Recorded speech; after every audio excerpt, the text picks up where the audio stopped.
Okay, good morning, everyone. So, this will be your module 4, your lesson 4, which is the philosophies influencing our business practices. So, we are going to talk about five philosophers, how they influence our business practices. Okay, so we have first,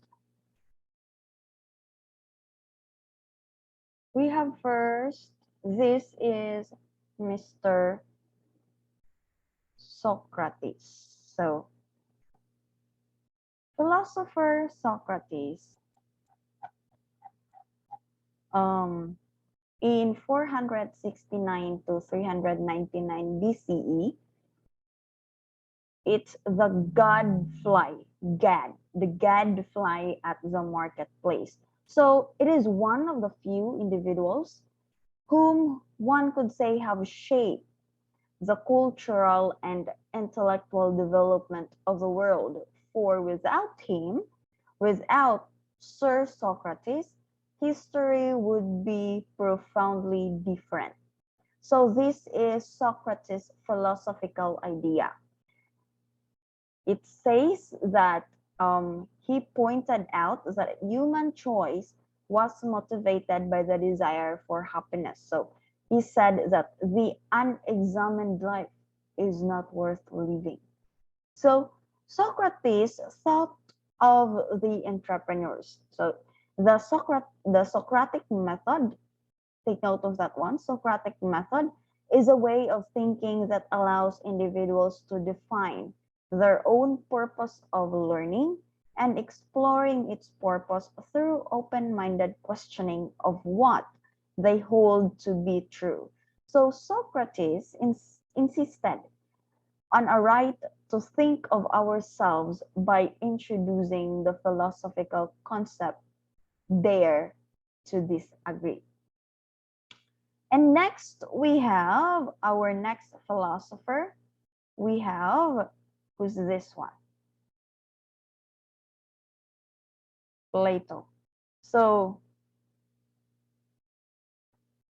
Plato, he is once called the philosopher king. So, Plato, the philosopher king, is one of the world's best known and most widely read and studied philosophers. He was the student of Socrates and the teacher of Aristotle. So he wrote in the middle of the 4th century BCE in ancient Greece. This is Plato's philosophical idea. He said that good people do not need laws to tell them to act responsibly, while bad people will find a way around the law. So Plato maintains a virtue based on eudaimonistic conception of ethics, that is so to say happiness or well-being. Eudaimonia is the highest aim of moral thought and conduct. And the virtues, arete, excellence, are the requisite skills and dispositions needed to attain.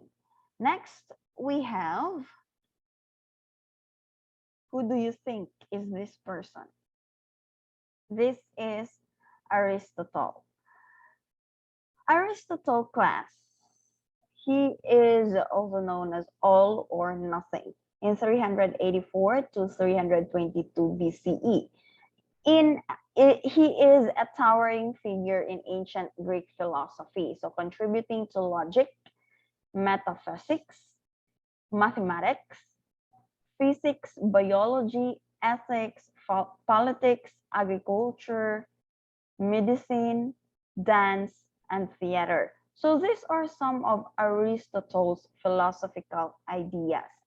He said that happiness is the meaning and the purpose of life, the whole aim and end of human existence. Let people seek fulfillment.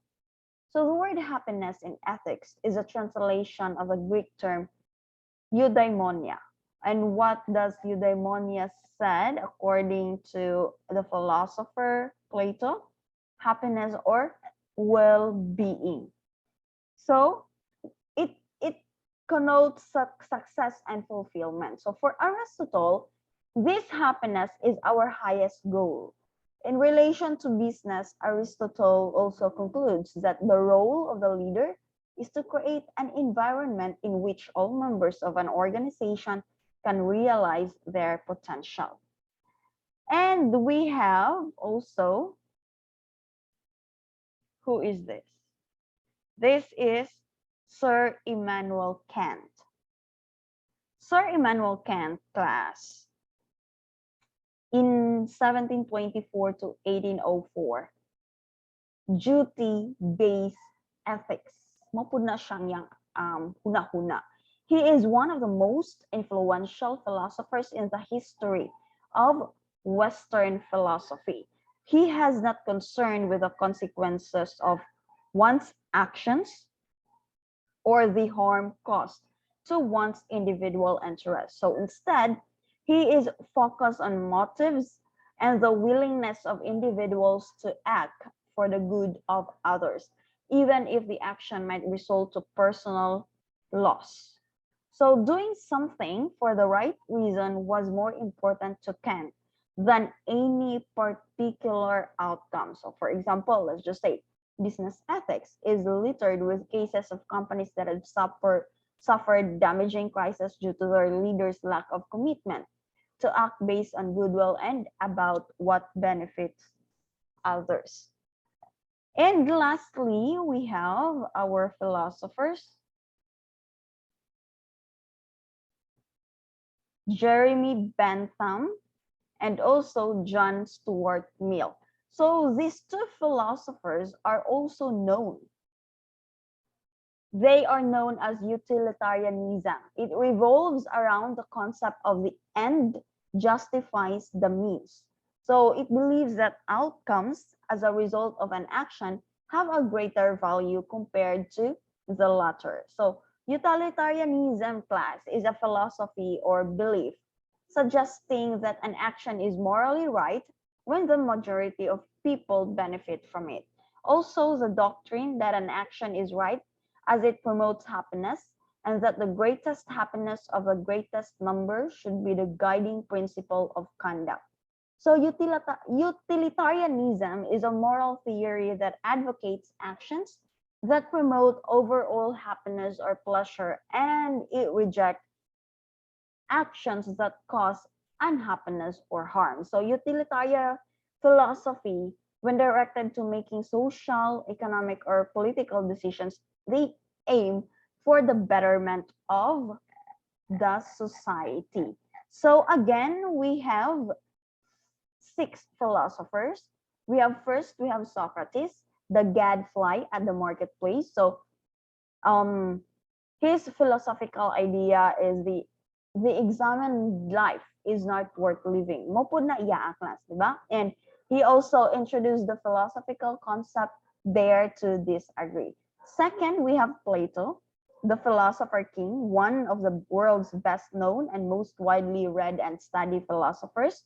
And he was the student of Socrates, and he was also the teacher of Aristotle. And what is his philosophical idea?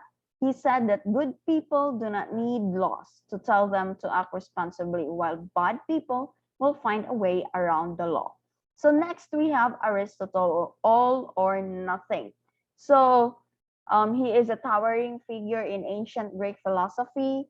He also contributes logic, metaphysics, mathematics, physics, biology, ethics, politics, agriculture, medicine, dance, and theater. So this is also a philosophical idea of Aristotle.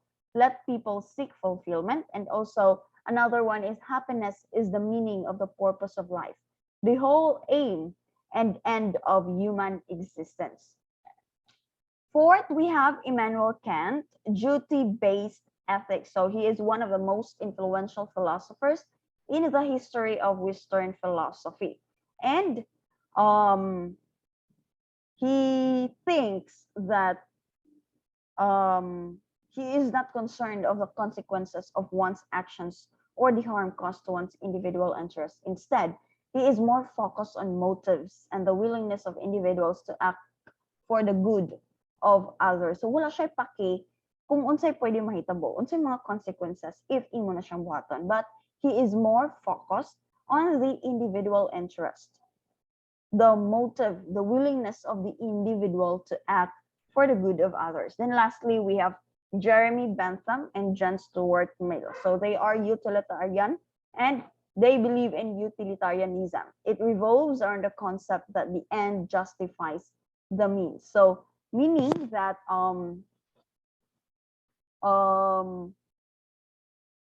it doesn't, the action is morally right when the majority of people benefit from it. So it doesn't mean, according to them, that it advocates actions that promote overall happiness or pleasure and reject actions that cause unhappiness or harm. So that is the end of our discussion for lesson 4, and kindly review your module and also this video. So thank you so much. God bless and goodbye.